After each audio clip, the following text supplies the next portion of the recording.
हबक्कुक भविष्यवक्ता की पुस्तक अध्याय 1। हबक्कुक भविष्यवक्ता की पुस्तक अध्याय 1। भारी वचन जिसको हबक्कुक नबी ने दर्शन में पाया। हे यहोवा, मैं कब तक तेरी दुहाई देता रहूंगा और तू न सुनेगा? मैं कब तक तेरे सन्मुख उपद्रव उपद्रव चिल्लाता रहूंगा और क्या तू उद्धार नहीं करेगा? तू मुझे अनर्थ काम क्यों दिखाता है? और क्या कारण है कि तू आप उत्पात को देखता रहता है? और मेरे सामने लूटपाट और उपद्रव होते रहते हैं और झगड़ा हुआ करता है और वाद विवाद बढ़ता जाता है। इसलिए व्यवस्था ढीली हो गई और न्याय कभी नहीं प्रकट होता। दुष्ट लोग धर्मी को घेर लेते हैं, सो न्याय का खून हो रहा है। अन्य जातियों की ओर चित्त लगाकर देखो और बहुत ही चकित हो, क्योंकि मैं तुम्हारे ही दिनों में ऐसा काम करने पर हूं कि जब वह तुमको बताया जाएगा तो तुम उसकी प्रतीति न करोगे। देखो, मैं कसदियों को उभारने पर हूं। वे क्रूर और उतावली करने वाली जाति है, जो पराये वासस्थानों के अधिकारी होने के लिए पृथ्वी भर में फैल गए हैं। वह भयानक और डरावने हैं। वे आप ही अपने न्याय की बड़ाई और प्रशंसा का कारण है, और उनके घोड़े चीतों से भी अधिक वेग चलने वाले हैं, और सांझ को अहेर करने वाले हुंडारों से भी अधिक क्रूर है, और उनके सवार दूर दूर तक कूदते फानते आते हैं। हाँ, वह दूर से चले आते हैं और अहेर पर झपटने वाले उकाब की नाई झपटा मारते हैं। वह सब के सब उपद्रव करने के लिए आते हैं। वे मुंह सामने की ओर किए हुए सीधे बढ़ते चले आते हैं, और वे बंधुओं को बालू के किनकों के समान बटोरते हैं, और वह राजाओं को ठट्ठों में उड़ाते और हाकिमों का उपहास करते हैं। वह सब दृढ़ गढ़ों को तुच्छ जानते हैं, क्योंकि वह दमदमा बांधकर उसको जीत लेते हैं। तब वह वायु की नाई चलते और मर्यादा छोड़कर दोषी ठहरते हैं, क्योंकि उनका बल ही उनका देवता है। हे मेरे परमेश्वर यहोवा, हे मेरे पवित्र परमेश्वर, क्या तू अनादिकाल से नहीं है? इस कारण हम लोग नहीं मरने के? हे यहोवा, तूने उनको न्याय करने के लिए ठहराया होगा। हे चट्टान, तूने उलाहने देने के लिए उनको बैठाया है। तेरी आंखें ऐसी शुद्ध है कि तू बुराई को देख ही नहीं सकता और उत्पात को देखकर चुप नहीं रह सकता। फिर तू विश्वासघातियों को क्यों देखता रहता? और जब दुष्ट उसको जो निर्दोष है निगल जाता है, तब तू क्यों चुप रहता है? और तू क्यों मनुष्य को समुद्र की मछलियों के और उनके रेंगने वाले जंतुओं के समान बनाता है, जिन पर कोई शासन करने वाला नहीं है? वह उन सब मनुष्यों को बंसी से पकड़कर उठा लेते और जाल में घसीट लेते और महाजाल में फंसा लेते हैं। इस कारण वह आनंदित और मगन है। इसी कारण वह अपने जाल के सामने बलि चढ़ाते और अपने महाजाल के आगे धूप जलाते हैं, क्योंकि इन्हीं के द्वारा उनका भाग पुष्ट होता और उनका भोजन चिकना होता है। परंतु क्या वह इस कारण जाल को खाली करने और जाति जाति के लोगों को लगातार निर्दयता से घात करने से हाथ न रोकेंगे? हबक्कुक भविष्यवक्ता की पुस्तक अध्याय 2। हबक्कुक भविष्यवक्ता की पुस्तक अध्याय 2। मैं अपने पहरे पर खड़ा रहूंगा और गुम्मट पर चढ़कर ठहरा रहूंगा और ताकता रहूंगा कि देखो कि मुझसे वह क्या कहेगा, और मैं अपने दिए हुए उल्हाने के विषय क्या उत्तर दूं। यहोवा ने मुझसे कहा, दर्शन की बातें लिख दे, वरन पटियाओं पर साफ साफ लिख दे, ताकि दौड़ते हुए भी वे सहज से पढ़ी जाए, क्योंकि इस दर्शन की बात नियत समय में पूरी होने वाली है। वरन इसके पूरे होने का समय वेग से आता है और इसमें धोखा न होगा। चाहे इसमें विलंब हो तो भी उसकी बाट जोहते रहना, क्योंकि वह निश्चय पूरी होगी और इसमें देर न होगी। देख, उसका मन फुला हुआ है, उसका मन सीधा नहीं है, परंतु धर्मी अपने विश्वास के द्वारा जीवित रहेगा। फिर दाख मधु से धोखा होता है। अहंकारी पुरुष घर में नहीं रहता और उसकी लालसा अधोलोक किसी पूरी नहीं होती, और मृत्यु की नाई उसका पेट नहीं भरता। अर्थात वह सब जातियों को अपने पास खींच लेता और सब देशों के लोगों को अपने पास इकट्ठे कर रखता है। क्या वे सब उसका दृष्टांत चलाकर और उस पर ताना मारकर न कहेंगे कि हाय उस पर जो पराया धन छीन छीन कर धनवान हो जाता है? कब तक?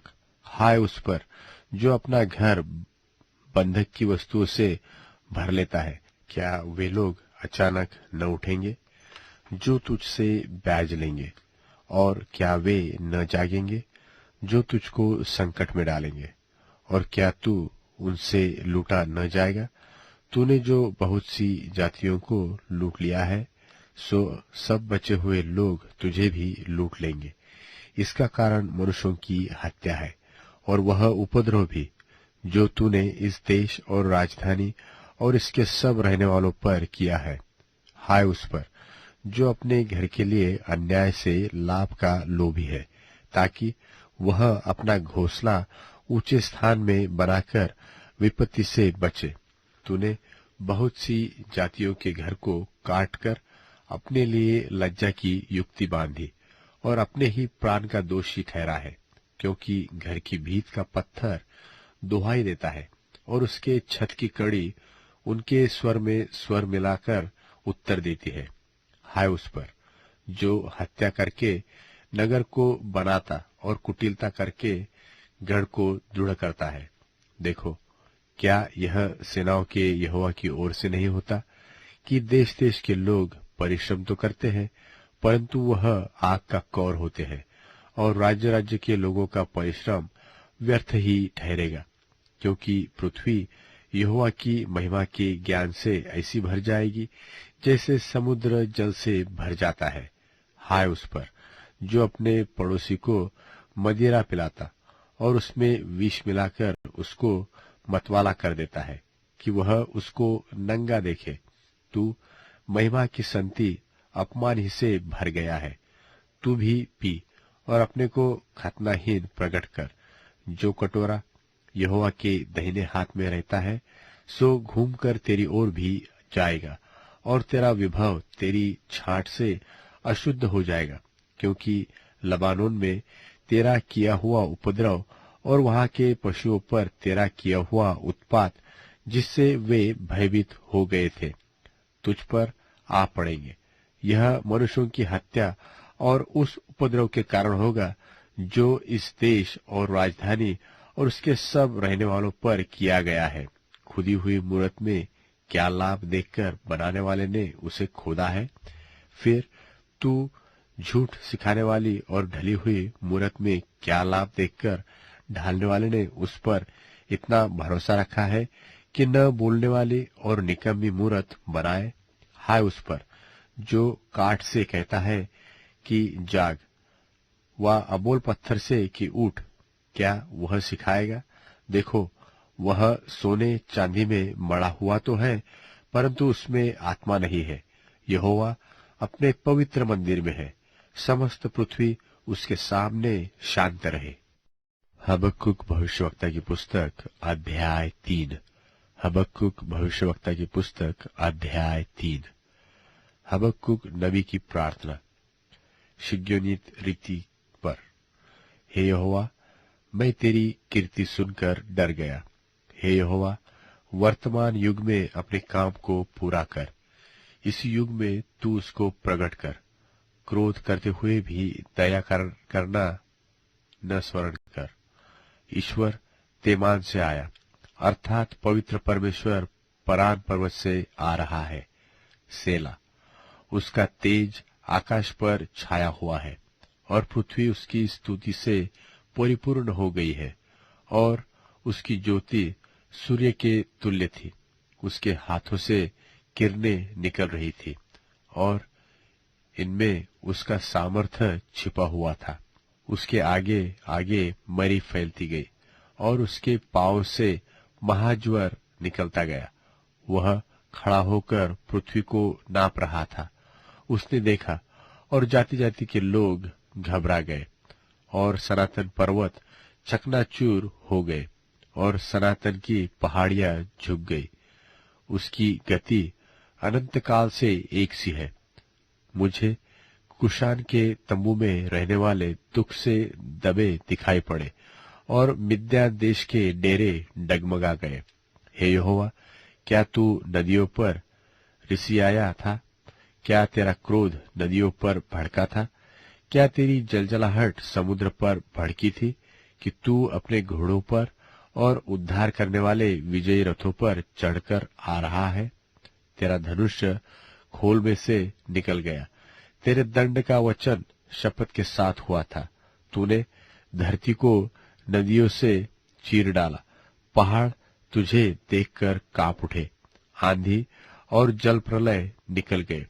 गहरा सागर बोल उठा और अपने हाथों अर्थात लहरों को ऊपर उठाया। तेरे उड़ने वाले तीरों के चलने की ज्योति से और तेरे चमकीले भाले की झलक के प्रकाश से सूर्य और चंद्रमा अपने अपने स्थान पर ठहर गए। तू क्रोध में आकर पृथ्वी पर चल निकला। तूने जाति जाति को क्रोध से नाश किया और तू अपनी प्रजा के उद्धार के लिए निकला। हाँ, अपने अभिषिक्त के संग होकर उद्धार के लिए निकला। तूने दुष्ट के घर के सिर को घायल करके उसके गले तक नेव को नंगा कर दिया। तूने उसके योद्धाओं के सिर को उसी की बर्छी से छेदा है। वे मुझको तितर बितर करने के लिए बवंडर की आंधी की नाई तो आए और दीन लोगों को घात लगाकर मार डालने की आशा से आनंदित थे। तू अपने घोड़ों पर सवार होकर समुद्र से, हाँ, जल प्रलय से पार हो गया। यह सब सुनते ही मेरा कलेजा कांप उठा। मेरे ओठ थरथराने लगे, मेरी हड्डियां सड़ने लगी और मैं खड़े खड़े कांपने लगा, ताकि मैं उस दिन की बाट शांति से जो होता रहूं जब दल बांधकर प्रजा चढ़ाई करे। क्योंकि चाहे अंजीर के वृक्षों में फूल न फूले और न दाखलताओं में फल लगे और जलपाई के वृक्ष से केवल धोखा खाया जाए और खेतों में अन्न न उपजे और न तो भेड़शालाओं में भेड़ बकरियां रह जाए और न थानों में गाय बैल, तो भी मैं यहोवा के कारण आनंदित और मगन रहूंगा और अपने उद्धारकर्ता परमेश्वर के हेतु अति प्रसन्न रहूंगा। यहोवा परमेश्वर मेरा बलमूल है और वह मेरे पांव हरिणों के समान बना देता है और मुझको मेरे ऊंचे स्थानों पर चलाता है।